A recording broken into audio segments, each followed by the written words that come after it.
est bon quand il s'agit de déconstruire la religion. Bon, il ne fait rien de nouveau que ce que nous on fait depuis longtemps. Il n'a pas inventé la roue. Voilà. Le seul point que Jack le Fou avait l'avantage sur la critique de l'islam par rapport à nous, c'est qu'il parlait arabe. Et nous, lorsqu'on débat avec les non-arabes, le fait qu'on ne parle pas arabe, ils font à chaque fois pour dire oui, mais tu ne parles pas arabe, tu ne parles pas arabe. Et c'est le seul point. Sinon, les textes, on les connaît. Et on les connaissait avant. La sunna, on sortait la sunna avant. Les hadiths, les sourates, tout ça là, on en parlait déjà avant. La biographie de Mohammed, on en parlait avant. C'est juste qu'il parle arabe. Et que quand quelqu'un essaie de marmailler en arabe, bon, comme il a l'avantage de l'arabe, voilà. C'est comme si moi je débattais avec quelqu'un qui parle lingala ou kikongo, d'autres langues africaines, évidemment, ou le wolof, tout ça là. Évidemment, je vais le coincer parce que je parle ces langues également. Et ça, vous voyez un peu. C'était tout. Mais sur la question de la critique du christianisme, sur la critique du judaïsme, Jack le Fou n'est pas plus fort que moi sur ça. Le seul point où il a de l'avantage sur moi sur l'islam, c'est parce qu'il parle arabe. Mais je déconstruis l'islam aussi mieux. Et il n'a pas la capacité que moi j'ai de... Lui, il ne connaît pas le christianisme tel que je le connais. Il ne connaît pas le judaïsme tel que je le connais. Il ne connaît pas d'autres religions. Donc j'ai de l'avantage sur lui sur cette question-là. Donc ça, c'est pour répondre à l'autre qui vient dire et tout ça là. Oh non, Jack le Fou est plus compétent que Médusa. Donc quoi? Même je suis plus diplômé que lui-même. Hein? Je suis même plus instruit que lui, plus cultivé que lui. Mais quand on parle de la culture africaine, de l'histoire africaine, Jack le Fou ne maîtrise pas l'histoire. Et hier, je l'ai démontré sur le live. Hier, je lui ai donné un enseignement sur l'histoire. Il a montré ses limites. Et puis, je peux comprendre, il ne connaît pas. On ne peut pas tout connaître sur tous les domaines. Il n'y a pas de souci. On ne peut pas être bon dans tout. Il faut juste admettre qu'on ne peut pas être bon dans tout. Et puis, avancer dans la vie. Il ne faut pas chercher non plus à l'autre là. On t'a donné des renseignements que tu ne connaissais pas. Ça, vous voyez un peu. Maintenant, pourquoi Jack le Fou s'attaque au kémite? Parce que son combat sur l'islam commence un peu à s'effriter, commence à s'essouffler un peu. C'est les mêmes arguments qu'il répète et ça commence. Oui. Accordez-moi juste 3 secondes, s'il vous plaît.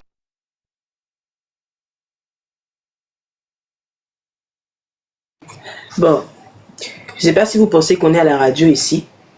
En tout cas, moi-même, à l'époque, moi, ça me fatigue, même vos tapoutages, je coupe mon live. Alors, ce live-là, ça fait que je peux pas avancer sur notre livre là. Normalement c'était quoi? Ça devait être on devait lire quoi?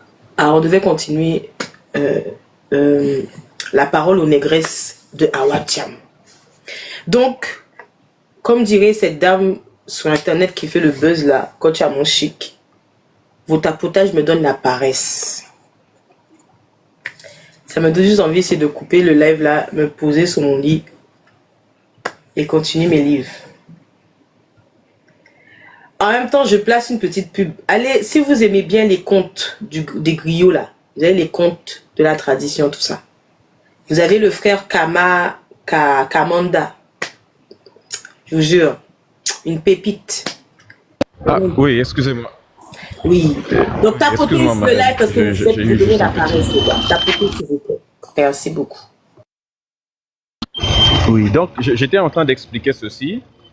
Et donc j'étais en train de dire que hier, on lui a plus donné un enseignement. On lui a appris des choses, n'est-ce pas, qu'il ne connaissait pas. Maintenant, Jack le Fou est en perte de vitesse un peu sur la question de l'islam parce que c'est la même chose qu'il répète à chaque fois. Et donc, il veut donner du sang neuf. Et en plus, il s'est séparé avec beaucoup de ses frères maghrébins qui faisaient de la critique. Parce que lorsque des gens tels que Adelaxia ou bien l'autre, comment elle s'appelle, j'ai oublié, Ali Babal et les autres, ils ont été invités sur CNews. Lui, il a été contre ça. Il ne fallait pas aller sur des plateaux de télé en question pour aller parler. Les autres lui ont dit, mais on mène la même lutte, mais nous, si on veut que le combat de l'apostasie, n'est-ce pas, prenne une certaine dimension, il faut bien qu'on aille sur des plateaux télé. Parce que ça donne aussi une certaine dimension à la lutte. Tu ne peux pas nous dire de ne pas aller sur les plateaux télé. Et lui, il est allé, il a fait des vidéos, et il a fait de la même manière qu'il a fait sur le débat qu'on a eu. Voilà, il a fait des vidéos pour dire, voilà, il condamne cela, il ne veut pas la récupération, il ne faut pas aller sur ces plateaux de télé. Donc, il s'est un peu séparé avec certaines personnes.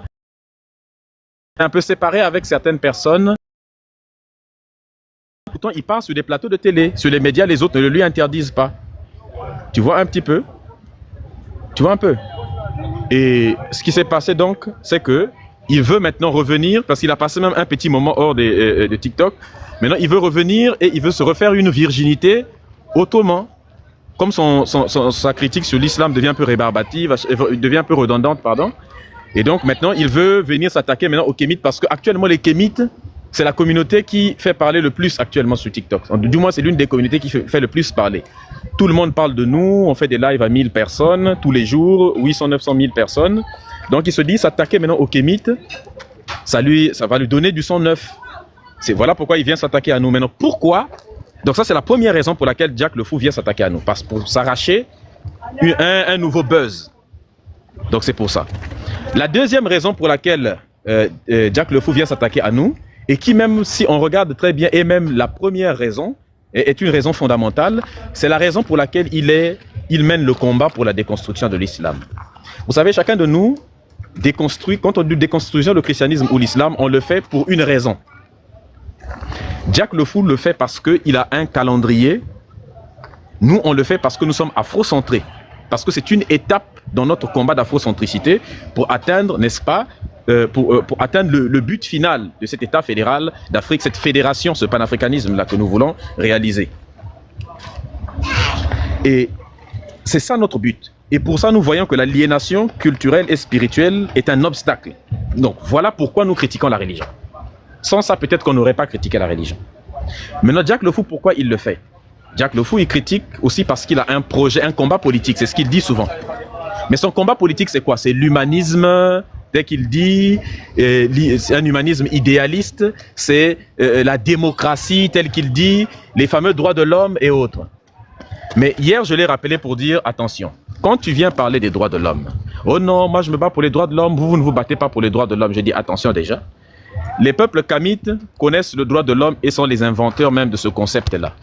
Parce que lorsqu'on parle, vous savez, les gens qui parlent de droits de l'homme, les gens qui parlent de démocratie, les gens qui parlent d'humanisme, en fait, ce sont la plupart du temps des Européens capitalistes qui veulent imposer la vision du monde occidental sous couvert d'humanisme, sous couvert de démocratie. Quand ils viennent en Afrique, ils ne disent jamais que je viens pour venir coloniser l'Afrique, je viens pour venir dominer l'Afrique, je viens pour vos ressources minières, je viens pour... Non, ils disent jamais ça. Ils disent je viens pour la démocratie en Afrique parce que vous n'êtes pas des peuples démocratiques. Il dit on mène une guerre pour enlever vos présidents parce que vous n'êtes pas démocratique. On vient pour apporter la démocratie. On vient vous apporter les ONG pour la paix. On vient vous apporter l'humanisme. Hein? C'est ce qu'ils viennent toujours. Et derrière, ils vous apportent toutes les calamités. Depuis que les Occidentaux nous apportent l'humanisme, depuis qu'ils nous apportent la démocratie, on a des génocides en Afrique. L'Afrique se porte mal, on nous vole, on nous pille. Donc c'est ce que j'essaie de lui expliquer hier. On n'a pas besoin de ton humanisme. On n'a pas besoin de ton droit de l'homme. C'est nous qui avons inventé les concepts même de droit de l'homme, si on regarde très bien, à travers la charte de Kourkanfouga, qui est considérée par l'UNESCO comme l'une des premières déclarations des droits de l'homme. Il y a aussi, bien avant les principes fondamentaux de la MAT, des principes de paix, de justice, que nous avions mis en place à l'époque où les peuples européens étaient encore... Pas de souci, pas de souci.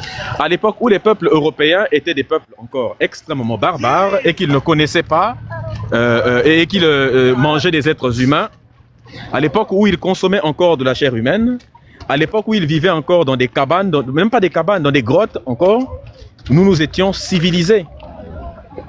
Donc eux, ils n'avaient pas encore la civilisation.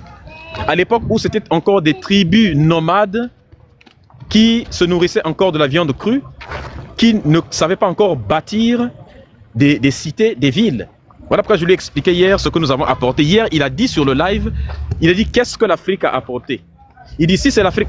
Hey, reviens ici. Il dit si c'est l'Afrique qui a apporté tout à l'humanité, pourquoi donc vous n'êtes pas développé? Pourquoi l'Afrique n'est pas développée alors? Je lui ai expliqué la raison pour laquelle l'Afrique avait tout apporté déjà, parce qu'il niait ça. Voilà pourquoi la sœur vous a parlé de l'écriture. Il nous dit l'écriture a été apportée par les Sumériens. Je lui dis non, c'est parce que tu es inculte, tu ne connais pas ça. Ce ne sont pas les Sumériens. Ah, c'est ce qu'on pensait avant. C'était le consensus scientifique d'avant. Mais je lui ai parlé de l'orientalisme pour lui expliquer pourquoi est-ce qu'on parle plus de ça. Alors que les études scientifiques, pour le coup, du professeur Gunther Dreyer a démontré que c'est au Soudan qu'on retrouve les premiers hiéroglyphes qui datent de plus loin que les pictogrammes dont on nous parle chez les Sumériens, qui ne sont même pas de l'écriture, mais c'est juste des représentations, de quelques représentations qui ne sont même pas de l'écriture à proprement dit. Ces pictogrammes-là ne sont même pas de l'écriture cunéiforme.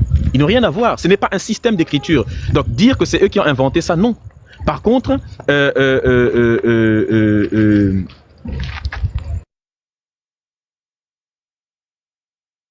excusez-moi. Donc, ça n'a aucun sens. Donc, quand je lui parle de Gunther Dreyer, je lui dis que on est à 3500 voire 4000 ans, n'est-ce pas? On est à 3000 ans avant JC, n'est-ce pas? Voire 4000 ans avant Jésus-Christ, on a retrouvé ces écrits-là. Je lui dis, va vérifier. Et si tu veux démontrer devant les 2000 personnes qui étaient là-bas que j'ai tort, va vérifier et prouve que j'ai tort, tu gagnes le débat. Il ne s'en va pas vérifier. Et après, il s'en va faire une vidéo pour me calomnier. La même chose sur ce que je lui ai dit. Donc vous voyez un peu?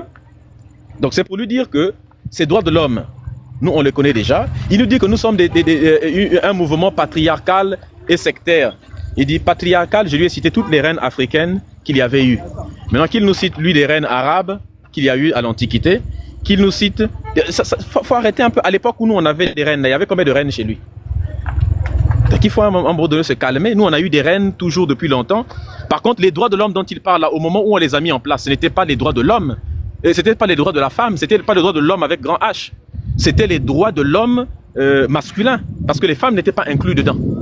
Et c'était même pas les droits de l'homme noir, puisque juste après la déclaration des droits de l'homme, quand vous lisez le livre de Claude Ribes, Le crime de Napoléon, il vous explique que juste après, Napoléon s'en va mener la colonisation contre les Noirs. On voit ce qu'il a fait aux Antilles, où il mettait du dioxyde de soufre dans des cales de bateaux pour asphyxier les Noirs, où il prenait des chiens, où il les lâchait sur l'île de Saint-Domingue et sur l'île j'ai oublié l'autre là, contre les Noirs. Est-ce que vous voyez un peu? Donc tous ces éléments-là, lui, il ne connaît pas tout ça là. Et je lui ai expliqué que toi, en tant que peuple leucoderme, tu ne peux pas comprendre notre combat. Et nous n'attendons pas de toi que tu comprennes notre combat. Donc il faut arrêter de vouloir faire du buzz sur le combat des Kémites, parce que tu comprends rien. Après, il a voulu bifurquer sur la spiritualité également. Plein de portes qu'il a voulu ouvrir en même temps. Mais on lui a donné un très bon enseignement et on l'a remis à sa place. Lui, c'est un idéaliste, n'est-ce pas? Lui, il est, oh non, moi je suis athée, je vais imposer. Tu es athée, c'est ton problème. Les Chinois ne sont pas athées. Les Chinois sont taoïstes. Ils ont la vénération des ancêtres. Les Japonais sont shintoïstes. Mais est-ce que le shintoïsme empêche le Japon d'être pointu en matière de science, de développer des robots, ainsi de suite? Est-ce que le taoïsme empêche la Chine de se développer, d'être l'une des grandes puissances dans tous les domaines? Maintenant, pourquoi la spiritualité africaine empêcherait l'Afrique de se développer? Hein? Et puis, ce que je voulais lui expliquer d'autre, c'est que ça, c'est les combats en général de certains... c'est-à-dire qu'on veut créer aujourd'hui un individu hors sol. Est-ce que vous voyez un peu? C'est-à-dire que les Jacques Le Fou sont des personnes qui travaillent, en fait, qui veulent exporter cette idéologie ultra-capitaliste et libérale des Occidentaux, qui est un projet politique occidental du mondialisme. La mondialisation, ce mondialisme-là, c'est quoi? C'est de créer, l'objectif, c'est de créer un individu planétaire, un individu hors sol, c'est-à-dire que qui n'a pas d'attache, qui n'a pas de racines, qui n'a pas d'accroche, n'est-ce pas? Qui n'a même pas de terre, qui n'a même pas de véritable patrie, des choses auxquelles réellement toucher. Mais un individu, au contraire, qui a des points de vue généraux que tout le monde peut épouser, hein? Qui est universaliste comme tout le monde, qui est comment on appelle ça, qui est universaliste comme tout le monde, reste là, qui est universaliste comme tout le monde, qui est, c'est quoi l'autre terme, humaniste, hein, n'est-ce pas, qui est tous ces éléments là en même temps, Et tout ça, ça participe à nier, et qui n'a même pas de sexe, donc qui n'a pas de pays, qui n'a pas qui est un individu planétaire, qui n'a pas de culture, qui n'a même pas de sexe. Hein? Et l'idéal que ce soit même un non-binaire. C'est ça qu'ils veulent nous créer. Donc quelqu'un de totalement perdu dans la vie, qui n'a pas de sexe, qui n'a pas de racines, qui n'a pas de culture, qui ne sait même pas qui il est, quoi. Qui ne sait même pas s'il est homme ou s'il est femme, s'il est africain ou s'il ne l'est pas. Donc c'est contre les identités. Donc ils veulent effacer, détruire les identités pour fabriquer une seule identité planétaire. Comme ça, tu seras leur marionnette, leur proie dans ce système-là, et ils pourront faire de toi ce que tu veux, et ils pourront te créer à leur image. Et c'est ce que nous refusons. Nous refusons d'être créés à leur image. Nous voulons être dans notre propre paradigme, et c'est tout le sens des combats de Cheikh Anta Diop. Que les Noirs doivent être dans un paradigme proprement africain. C'est ça. Et dans le contexte du débat, où on lui expliquait ça, il ne pouvait qu'utiliser des techniques de rhétorique, essayer de couper la parole quand lui il parle, on le laisse parler, mais quand toi tu parles, il te coupe la parole, te poser des questions, nous dire que oui, ce n'est pas bien. Mais Jack le Fou, si le fait de se battre pour la culture, la tradition, les origines, c'est mauvais, pourquoi tu mènes un combat pour défendre la Kabylie? Pourquoi tu es un Kabyle berbère? Tu te revendiques fier Kabyle, fier berbère, mais l'identité Kabyle, alors qu'est-ce que tu en fais? Donc quand moi je défends l'identité africaine, c'est mauvais, mais quand toi tu défends l'identité kabyle, c'est une bonne chose. C'est une bonne chose que toi tu défends l'identité kabyle contre l'Algérie qui est en train d'arabiser ton continent. Parce qu'il se bat contre l'arabisation de l'Algérie. Il voudrait que les Kabyles, hein, n'est-ce pas, deviennent un pays avec leur identité berbère. Il est fier de brandir le drapeau berbère avec le symbole berbère, le yaz là partout. Mais quand c'est l'Africain qui veut être kamite avec son truc, c'est l'autre là. C'est pas bien. Ça n'a pas de sens. Ça n'a aucun sens. Vous voyez un peu? Il nous dit que non, si on avait peu de technologie, pourquoi on nous a battus, pourquoi on nous a dominés en Afrique? Il dit, est-ce que quelqu'un qui est plus avancé technologiquement, est-ce qu'on peut gagner la guerre face à lui? Les États-Unis étaient plus avancés que le Vietnam à l'époque. Mais pourtant, les Vietnamiens ont rossé les États-Unis d'Amérique. Nous aussi, on forme un groupe de barbares et on arrive chez toi. Toi, tu es plus avancé, tu as une belle maison, nous, on vit dans des grottes. On est extrêmement barbares avec des machettes rudimentaires. Mais on peut venir te pragmatiser, toi et tes enfants, tout ça là. Pourtant, tu vis dans une maison qui est cossue et tout ça là. Simplement pourquoi? Parce que, comme tu vis dans un endroit qui est paisible, pacifique, eh bien, tu n'as pas pensé peut-être à mettre des militaires tout autour de ta maison. Pourtant, ta maison est bien équipée, des fours micro-ondes à l'intérieur. Tout est technologiquement plus avancé que nous. Parce que tu as mis l'accent sur le bien-être de tes enfants. Tu as mis l'accent sur les micro-ondes, sur les machines à laver, sur tout ça dans la maison, hein, les ordinateurs et tout. Mais tu n'as pas mis l'accent sur les militaires tout autour parce que tu n'es pas un peuple barbare, tu ne penses pas trop à la violence. L'Africain vit chez lui, il est dans un paradis sur terre, de la végétation autour et tout. Il n'a pas le besoin d'aller chercher de la ressource ailleurs. Par contre, l'Européen qui vit en Europe où il y a de la glace, le désert, la neige, il a besoin d'aller à l'extérieur pour aller chercher. C'est pour ça que les Vikings sont arrivés en Amérique avant Christophe Colomb parce qu'il fallait qu'ils quittent le nord là-bas quand il faisait froid pour aller chercher des fourrures et il fallait aller les chercher au sud ils sont arrivés jusqu'en Amérique pour aller chercher de la ressource. Et je lui dis ça, il dit non, c'est faux. Je lui dis, mais Aboubakry II est arrivé là-bas en Amérique, Ivan Van Sertima. C'est faux, ce n'est pas vrai, c'est Christophe Colomb qui a découvert le premier. Mais va vérifier, il ne s'en va pas vérifier. Qu'au nom les Égyptiens n'étaient pas des Noirs, c'est strictement faux. On lui cite des preuves ADN et tout ça, de DNA Tribes, il nie. On lui a cité tous les éléments là-bas, il n'a fait que faire la négation. Voilà pourquoi je dis que ce n'était pas un débat, c'est un enseignement que je donnais à quelqu'un qui n'avait pas la culture dans le domaine en question. Quelqu'un qui n'était pas cultivé, qui ne connaissait rien dans l'histoire et qui ne fait qu'avaler des consensus scientifiques, qui ne sait pas que... Et je lui ai expliqué, mais le fou, tu ignores ce qu'on appelle l'injustice épistémique. Il me dit, mais si c'est le cas, alors pourquoi les choses que tu dis là ne sont pas admises par le consensus scientifique, ainsi de suite. Je dis, mais c'est parce que tu ne connais pas ce qu'on appelle l'injustice épistémique. Tu n'as pas lu Boaventura de Sousa Santos. Tu ne connais pas ce qu'on appelle un épistémicide. Tu n'as pas lu Les Armes du peuple noir où on développe le concept d'injustice épistémique. Hein? Tu n'as pas lu The Hand of the Cognitive Empire. Tu n'as pas lu toutes ces choses-là. Tu n'as pas lu Le contrat racial de Charles de W. Mills. Tu n'as pas lu ça. Comment tu peux connaître ces choses-là? Tu ne connais pas parce que ça ne te concerne pas. Parce que tu n'es pas un peuple qui a une pensée décoloniale, ce genre de choses-là. Non, c'est pas dans ta tête. Toi, tu as été élevé dans le point de vue occidentalisé, ce genre de choses-là. Tu ne connais pas ce domaine de connaissances-là, ce domaine de compétences. Tu connais pas tout ça. Tu ne sais pas que une connaissance, l'une des façons de, quand on part coloniser un peuple, on produit un discours comme quoi ils n'ont rien apporté à l'humanité. Le discours qu'il a tenu hier, de dire que nous n'avons rien apporté à l'humanité. Je lui ai cité d'ailleurs la citation, voilà pourquoi on dit que celui que Jupiter veut faire perdre, n'est-ce pas, veut détruire, veut pragmatiser, il commence par lui faire perdre la raison. Parce que celui qu'on veut coloniser également, on commence par le dénigrer. Ils sont venus, ils nous ont dénigrés en Afrique, ils ont dit qu'on était des S-I-N-G-E et qu'on n'avait rien apporté pour pouvoir nous créer à leur image. C'était ça. Parce que si tu penses que tu n'as rien apporté, que tu n'as pas d'histoire, voilà pourquoi les Cheikh Anta Diop, les Garveil et tout le monde, ils ont commencé par mettre l'accent sur notre identité, d'où nous venons, sur l'Afrique, nos origines. Voilà pourquoi Cheikh Anta Diop parle dans Afrique Nord précoloniale de la continuité du passé historique. Il faut garder la continuité la continuité, n'est-ce pas, du passé historique. On doit la conserver. La conscience historique est importante pour ne pas être manipulé aujourd'hui. Parce que quand tu connais ton histoire, quand tu as une histoire, quand tu ne viens pas de nulle part, eh bien, les gens te respectent devant. Mais les gens te respectent moins si tu n'as pas d'histoire et que tu n'es pas dépositaire d'une culture ancienne, que tu n'es pas représentant d'ancêtres anciens. Quand on te regarde devant, on ne te respecte pas. On ne sait pas d'où tu viens, qui tu es, ainsi de suite. On n'a pas à te respecter. On te respecte si tu en sais qui tu es, quelle est ta culture, quelles sont tes origines, que tu ne sors pas de nulle part, mais tu sors de loin. Est-ce que vous voyez un peu? Mais tout ça, il ne le connaissait pas parce qu'il est dans un combat idéaliste, un combat utopique. Dans le monde actuel où l'extrême droite est en train de s'élever partout. Dans ce monde actuel où la France, Marine Le Pen est en train de devenir, avec le Front National, le premier parti, le Rassemblement National.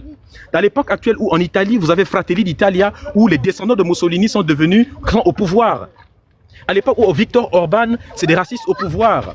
En Angleterre, Nigel Farage, l'extrême droite est devenu le parti le plus puissant. Donald Trump, l'extrême droite américaine, beaucoup plus puissant. Pareil pour tous les autres pays, vous pouvez en prendre plusieurs exemples, la Grèce et tout le monde, partout les extrêmes droites de ces pays-là. Et ce sont les idéologies qui sont en train de reprendre le jour aujourd'hui, sont les idéologies de l'époque qu'on a utilisées pour nous rabaisser. Et c'est eux qui arrivent dans la tête des pays au pouvoir. Donc nous aussi, si on ne se protège pas dans notre propre paradigme, il va nous arriver, parce que l'histoire est un éternel recommencement, il risque de nous arriver la même chose qui était arrivée plus tard. C'est pour ça qu'il faut ressasser l'histoire, parce que si vous arrêtez de parler de l'histoire, eh bien, comme disait La Rochefoucauld, comme il aime les citations de Blanc-Lui, eh bien, les traumatismes du passé sont toujours comme des cicatrices qui sont toujours à chaque instant en danger de se réouvrir. N'est-ce pas? Sinon, ça va se reproduire. Dès que tu oublies ton passé, on recommet sur toi le même passé, la même chose qui t'est passée. Jack est content que les Juifs parlent de la Shoah à chaque fois. Il n'a jamais reproché aux Juifs de parler de la Shoah constamment. Il pleure sur les plateaux de télévision tous les jours. Nous, la Shoah, matin, midi, soir, on a eu 6 millions de morts. Nous, on a eu 500 millions de morts, on n'a pas le droit d'en parler. On n'a pas le droit de ça. Les Juifs peuvent être dans leur paradigme. Juifs, c'est pas mauvais. Mais nous, si on est dans notre paradigme, ça devient quelque chose de mauvais. Et puis cette condescendance-là du blanc a toujours venu nous expliquer que quand c'est le noir qui défend sa tradition, c'est mauvais. Il faut arrêter avec ça. Donc il y a tous ces éléments-là que je développais hier. J'étais en face de quelqu'un qui n'avait rien d'autre. Et en plus, même son concept de démocratie. Mais s'il parle de démocratie, il n'a qu'à aller lire, comme il aime les blancs, qu'il aille lire Edward Bernays, le père de la manipulation, ce qu'il a dit, le neveu de Freud, qui est considéré comme le papa de la manipulation politique. Qu'est-ce qu'il a dit? Qu'il aille lire Aldous Huxley, qui est considéré comme comment on appelle, dans son livre, comme un des prédécesseurs de tout ce que nous voyons aujourd'hui, qui a créé un roman d'anticipation. Dans le livre Agataka. Bienvenue à Gattaca, et puis l'autre là 1986. Non, 1980, ça c'est George Orwell qui a écrit 1986 et puis La ferme des animaux. Brave New World, comment ça se dit en français? Le meilleur des mondes, voilà. Brave New World en anglais, le meilleur des mondes. Où il disait que en fait la démocratie c'est la meilleure forme de dictature qui puisse exister. En fait c'est une prison à ciel ouvert, c'est-à-dire qu'une prison où les barreaux, où le prisonnier ne voit pas les barreaux parce que les barreaux ne sont pas autour de lui, c'est installé direct dans sa tête. Donc la personne n'a pas conscience d'être en prison. C'est exactement ce que dit aussi Edward Bernays. La personne n'a pas conscience d'être en prison. La personne pense, se croit libre. Et là, c'est l'occasion de ressortir la phrase de Spinoza qui disait que certes, les humains se pensent libres parce qu'ils ignorent les causes qui les déterminent. Donc, dans la démocratie, l'individu se croit libre parce qu'il ignore les forces qui le déterminent, les forces qui le dominent. Pourquoi? Parce que, et là, Edouard Bernays arrive, il dit, parce que dans la dictature, on impose, mais dans la démocratie, on influence. N'est-ce pas? Dans la dictature, n'est-ce pas? Tout est visible, quoi. On oppresse et tout ça là. Mais dans la démocratie, qu'est-ce qu'on fait? On te donne l'illusion du choix. Des choix qui sont distints. On te manipule, on te dirige, on fait tout. On te fait croire que tu as le choix, alors que les votes, l'élection, c'est quoi? On te fait croire que tu as le choix, mais le choix a déjà été fait avant. En gros, c'est face, tu gagnes, pile, tu perds. Pile, non, comment dire? Face, je gagne, pile, tu perds. C'est comme ça que ça fonctionne. Qui ne sait pas qu'aujourd'hui que la démocratie, c'est un système dans lequel on a le pouvoir financier qui est au-dessus, domine tout, et le pouvoir médiatique qui contrôle tout et qui décide de qui doit être au pouvoir et tout ça. Qui ne sait pas que les pays occidentaux sont les pays les plus corrompus de la planète? Allez lire le livre de Philippe Pasco, les pilleurs d'État en France. Voilà pourquoi les Chinois, quand ils ont récupéré cette affaire-là, ils ont dit non, attendez, votre démocratie là, nous on va pas la prendre comme ça, on va pas faire voter 1,5 milliard de personnes parce que aucun Chinois n'a déjà voté de l'histoire et ça fait perdre de l'argent. Faire voter 1,5 milliard de personnes, c'est un gouffre, un gaspillage d'argent pour rien du tout, pour un résultat en plus qui n'est même pas garanti puisque de toute façon on va finir par manipuler ces élections-là. Vous pensez que Donald Trump, regardez Donald Trump, il a menti à tout le monde qu'il était vraiment contre le système, anti-système, qu'il allait mettre fin à la guerre en Russie, qu'il allait... Mais quand il est arrivé, qu'est-ce qu'il a fait? Il commence maintenant à agresser la Russie, il veut prendre de nouvelles sanctions contre la Russie. Est-ce qu'il a mis fin à la guerre en Ukraine? Est-ce qu'il a mis fin à la guerre qu'il disait au bombardement israélien sur la Palestine? Il avait dit qu'il va arrêter. Est-ce qu'il a mis fin à ça? Qu'est-ce qu'il a fait? Il a soutenu Israël dans le bombardement de l'Iran, non? Qu'est-ce qu'il a fait? Certains noirs qui étaient pour Donald Trump, il est bien, il est bien. Regardez ce qu'il a fini par faire. Il soutient les racistes de l'Arabie Saoudite, de l'Afrique du Sud, non?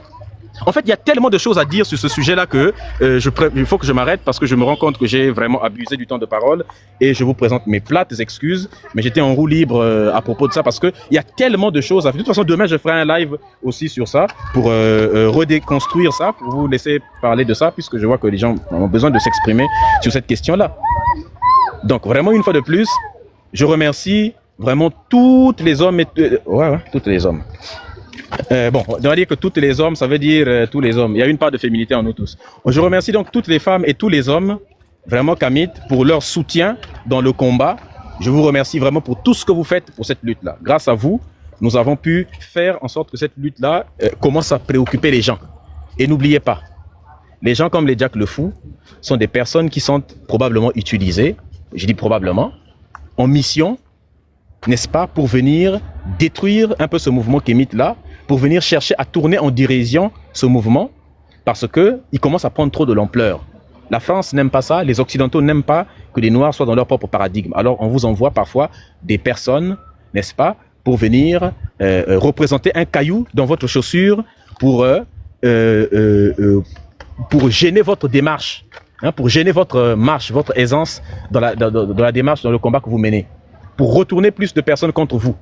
Il est parti, voilà pourquoi il est parti faire la vidéo, pour nous présenter comme étant des racistes, nous présenter comme étant une secte, nous présenter comme étant des anti-humanistes, des gens qui sont mauvais, qui veulent détruire la terre entière et autres. Parce que quand c'est le noir qui veut être dans son identité, c'est toujours mauvais. Est-ce que vous voyez un peu? Donc voilà un peu ce que je voulais dire. Vraiment, je vous renouvelle une fois de plus vraiment toute ma reconnaissance pour le combat que nous sommes en train de mener. Et le combat continue bien évidemment. Cette semaine-là également, on va faire plein de lives, tous autant que nous sommes. Otep la famille, que les ancêtres vous protègent.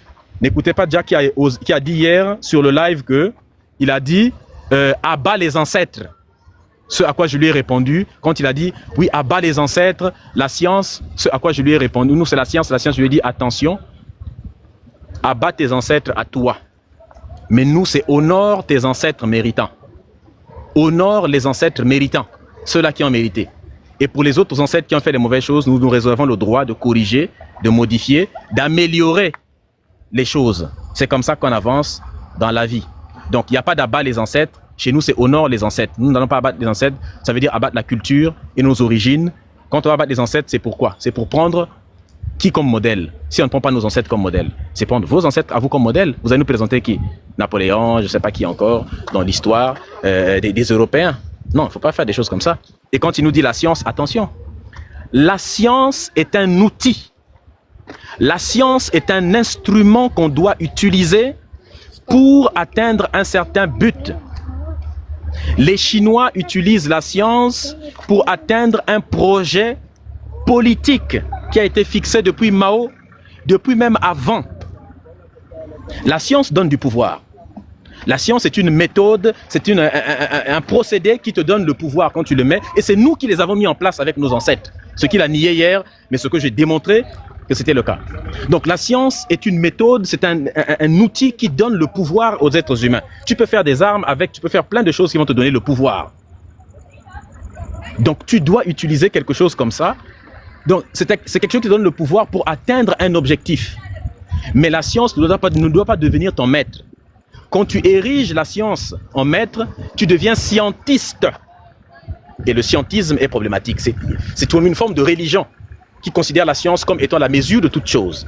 Merci. Nous avons des projets, des objets civilisationnels. La Chine utilise la science pour atteindre ses objectifs. Le Japon également, l'Inde également. Mais on doit avoir des objectifs. C'est comme l'argent. L'argent est un bon serviteur, mais l'argent est un mauvais maître. Merci. Merci, Médusa.